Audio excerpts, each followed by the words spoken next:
Welcome to Bite at a Time Books, where we read you your favorite classics one bite at a time. My name is Bree Carlile, and I love to read and wanted to share my passion with listeners like you. You can sign up for our newsletter at biteatatimebooks.com. You'll also find our new t-shirts in the shop, including podcast shirts and quote shirts from your favorite classic novels. Be sure to follow my show on your favorite podcast platform so you get all the new episodes. We're part of the Bite at a Time Books Productions Network. If you'd also like to hear what inspired your favorite classic author to write their novels, and what was going on in the world at the time, check out the Bite at a Time Books Behind the Story podcast, wherever you listen to podcasts. Today we'll be continuing Les Miserables by Victor Hugo. Chapter 4. The Back Room of the Café Musain. One of the conversations among the young men, at which Marius was present and in which he sometimes joined, was a veritable shock to his mind.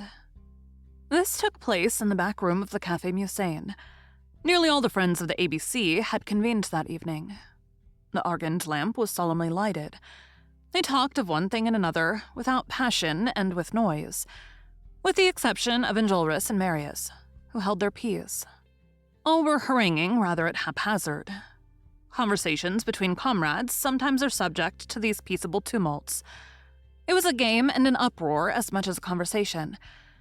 They tossed words to each other and caught them up in turn. They were chattering in all quarters.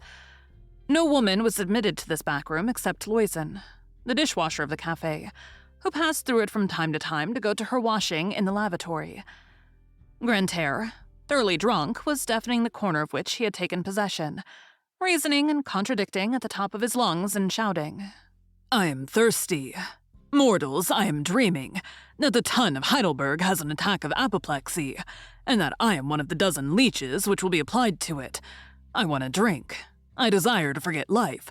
Life is a hideous invention of I know not whom. It lasts no time at all and is worth nothing. One breaks one's neck in living. Life is a theater set in which there are but few practicable entrances.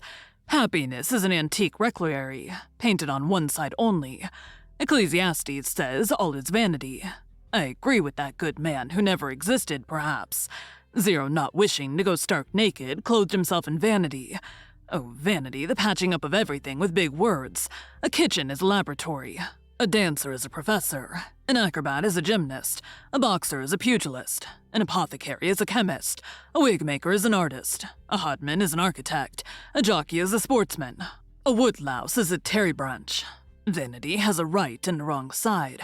The right side is stupid. It is the Negro with his glass beads. The wrong side is foolish. It is the philosopher with his rags. I weep over the one and I laugh over the other. What are called honors and dignities, and even dignity and honor, are generally of pinchbeck. Kings make playthings of human pride. Caligula made a horse a consul. Charles II made a knight of a sirloin.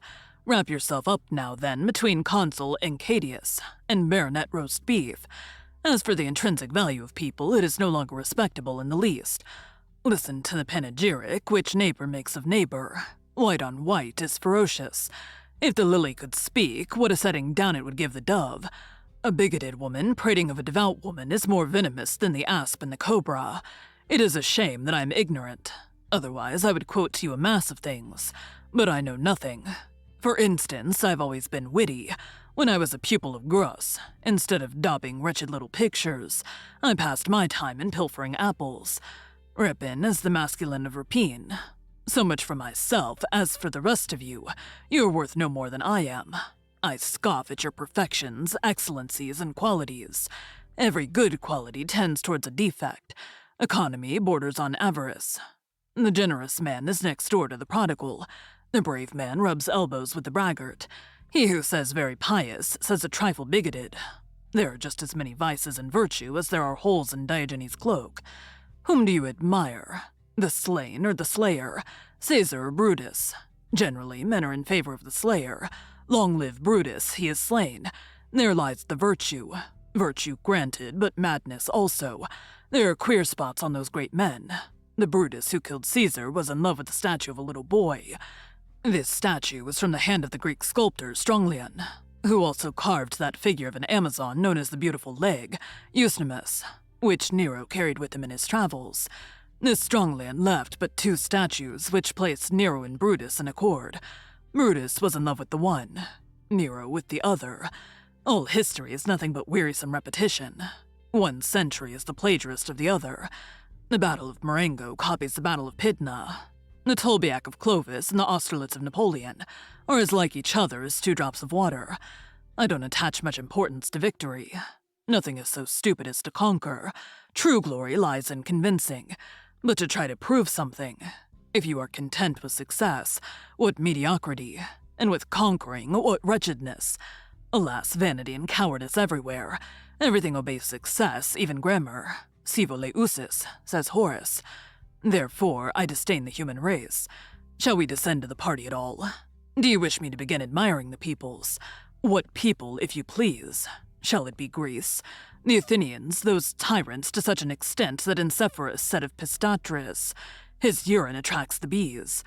The most prominent man in Greece for 50 years was that grammarian Philetus, who was so small and so thin that he was obliged to load his shoes with lead in order not to be blown away by the wind.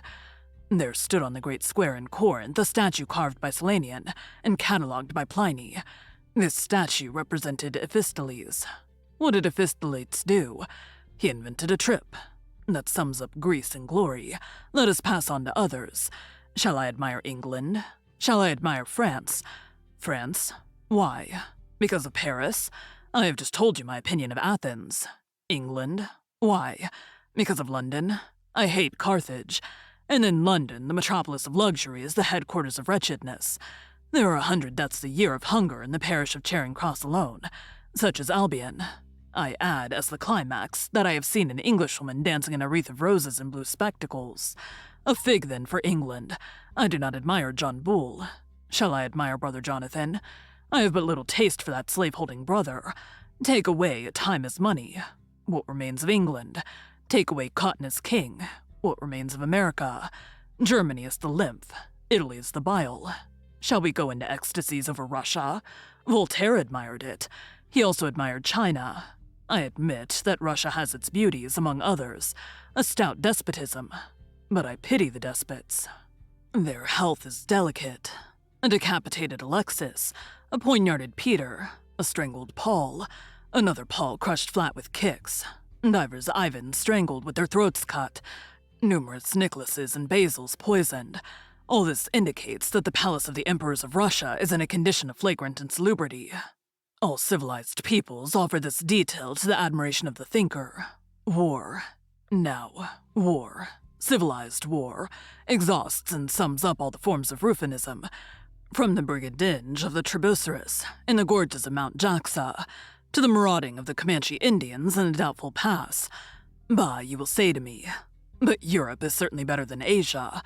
I admit that Asia is a farce, but I do not precisely see what you find to laugh at in the grand lemma, you peoples of the West, who have mingled with your fashions and your elegances all the complicated filth of majesty, from the dirty chemise of Queen Isabella to the chamber chair of the Dauphin. Gentlemen of the human race, I tell you, not a bit of it. It is at Brussels that the most beer is consumed, at Stockholm the most brandy, at Madrid the most chocolate, at Amsterdam the most gin, at London the most wine, at Constantinople the most coffee, at Paris the most absinthe. There are all the useful notions. Paris carries the day, in short. In Paris, even the rag-pickers are sybarites. Diogenes would have loved to be a rag-picker at the place of Maubert better than to be a philosopher at the Paris. Learn this in addition. The wine shops of the rag-pickers are called bibins. The most celebrated are the saucepan and the slaughterhouse. Hence tea gardens, goguettes, caballots, bourbois, mastercrets, mastranges, men's nigs, bibins of the rag-pickers, cavenseries of the calfs. I certify to you I am a voluptuary. I eat at Richard's at 40 sous a head. I must have Parisian carpets to roll naked Cleopatra in. Where is Cleopatra? Ah, so it is you, Louison. Good day. Thus did Grantaire, more than intoxicated, launch into speech, catching at the dishwasher in her passage, from his corner in the back room of the Café Musain.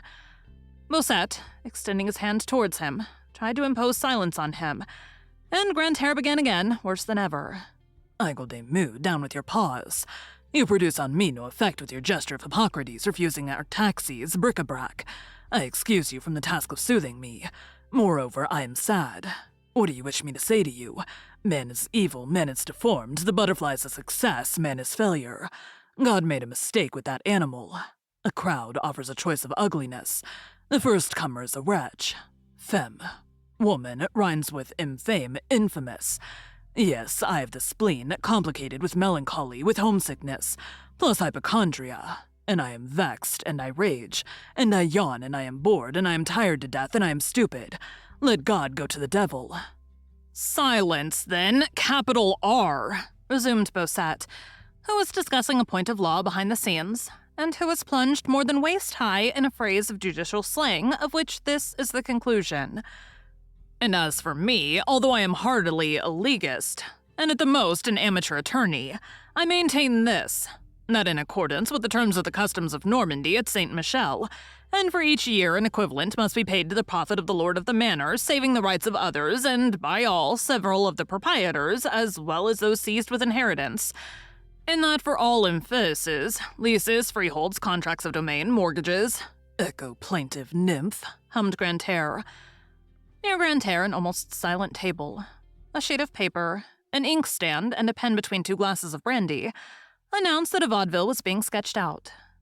This great affair was being discussed in a low voice, and the two heads at work touched each other. Let us begin by finding names. When one has the names, one finds the subject. That is true. Dictate, I will write. Monsieur Dorman. An independent gentleman? Of course. His daughter Celestine. Teen. What's next? Colonel Sainville. Sainville is stale, I should say Volson. Beside the vaudeville aspirants, another group, which was also taking advantage of the uproar to talk low, was discussing a duel. An old fellow of 30 was counseling a young one of 18, and explaining to him what sort of an adversary he had to deal with. The deuce, look out for yourself. He's a fine swordsman. His play is neat. He has the attack, no wasted feints, wrist, dash, lightning, a just parade, mathematical parries, bigre, and he is left-handed. In the angle opposite Grantaire, Jolly and Bahorel were playing dominoes and talking of love. You're in luck that you are, Jolly was saying. You've a mistress who is always laughing. That is a fault of hers, returned Bahorel. One's mistress does wrong to laugh. That encourages one to deceive her. To see her gay removes your remorse. If you see her sad, your conscience pricks you. Ingrate, a woman who laughs is such a good thing, and you never quarrel. That is because of the treaty which we have made. On forming our little holy alliance, we assigned ourselves each our frontier, which we never cross. What is situated on the side of winter belongs to Vaud, on the side of the wind to Gex. Hence the peace. Peace is happiness digesting. And you, Jolly, where do you stand in your entanglement with Mamselle? You know whom I mean. She sulks at me with cruel patience. Yet you are a lover to soften the heart with gauntness. Alas! In your place, I would let her alone. That is easy enough to say. And to do. Is not her name Musicetta? Yes. Oh, my poor Bahorel, she is a superb girl. Very literary, with tiny feet, little hands. She dresses well and is white and dimpled, with the eyes of a fortune-teller. I am wild over her. My dear fellow, then in order to please her, you must be elegant and produce effects with your knees. Buy a good pair of trousers of double-milled cloth at Staub's. That will assist. At what price? Shouted Grantaire. The third corner was delivered up to a poetical discussion. Pagan mythology was giving battle to Christian mythology. The question was about Olympus, whose part was taken by Jean Prouvaire, and of pure romanticism. Jean Prouvaire was timid only in repose. Once excited, he burst forth, a sort of mirth accentuated his enthusiasm, and he was at once both laughing and lyric. "Let us not insult the gods," said he. "The gods may not have taken their departure. Jupiter does not impress me as dead. The gods are dreams, you say. Well, even in nature, such as it is today, after the flight of these dreams, we still find all the grand old pagan myths, such and such a mountain with the profile of a citadel, like the Vignemel, for example, is still to me the headdress of Cybele. It is not proved to me that Pan does not come at night to breathe into the hollow trunks of the willows, stopping up the holes in turn with his fingers, and I've always believed that Lo had something to do with the cascade of Pishavash. In the last corner, they were talking politics. The charter which had been granted was getting roughly handled. Compiere was upholding it weakly. Courfeyrac was energetically making a breach in it. On the table lay an unfortunate copy of the famous Touquet Charter. Courfeyrac had seized it and was brandishing it, mingling with his arguments the rattling of this sheet of paper. In the first place, I won't have any kings. If it were only from an economical point of view, I don't want any. A king is a parasite. One does not have kings gratis. Listen to this, the dearness of kings. At the death of Francois I, the national debt of France amounted to an income of 30,000 livres. At the death of Louis XIV, it was 2 millards, 600 millions at 28 livres the mark, which was equivalent in 1760, according to Desmarais, to 4 millards, 500 millions, which would today be equivalent to 12 millards. In the second place, and no offense to Compiere, a charter granted is but a poor expedient of civilization. To save the transition, to soften the passage, to deaden the shock, to cause the nation to pass insensibly from the monarchy to democracy by the practice of constitutional fictions. What detestable reasons all those are. No, let us never enlighten the people with false daylight. Principles dwindle and pale in your constitutional cellar. No illegitimacy, no compromise, no grant from the king to the people. In all such grants there is an Article 14. By the side of the hand which gives, there is the claw which snatches back. I refuse your charter point blank. A charter is a mask. The lie lurks beneath it. A people which accepts a charter abdicates. The law is only the law when entire. No charter. It was winter. A couple of faggots were crackling in the fireplace. This was tempting, and Courfeyrac could not resist. He crumbled the poor Touquet Charter in his fist and flung it in the fire. The paper flashed up. Compiere watched the masterpiece of Louis XVIII burn philosophically and contented himself with saying, "The charter metamorphosed into flame." And sarcasms, sallies, jests, that French thing which is called entrain, and that English thing which is called humor, good and bad taste, good and bad reasons, all the wild pyrotechnics of dialogue, mounting together and crossing from all points of the room, produced a sort of merry bombardment over their heads. Thank you for joining Bite at a Time Books today, while we read a bite of one of your favorite classics. Again, my name is Bree Carlile, and I hope you come back tomorrow for the next bite of Les Miserables. Don't forget, you can sign up for our newsletter at biteatatimebooks.com. And while you're there, check out our t-shirt shop. You can look in the show notes or on our website, biteatatimebooks.com, for the rest of the links for our show. We'd love to hear from you on social media. You can find us everywhere at Bite at a Time Books.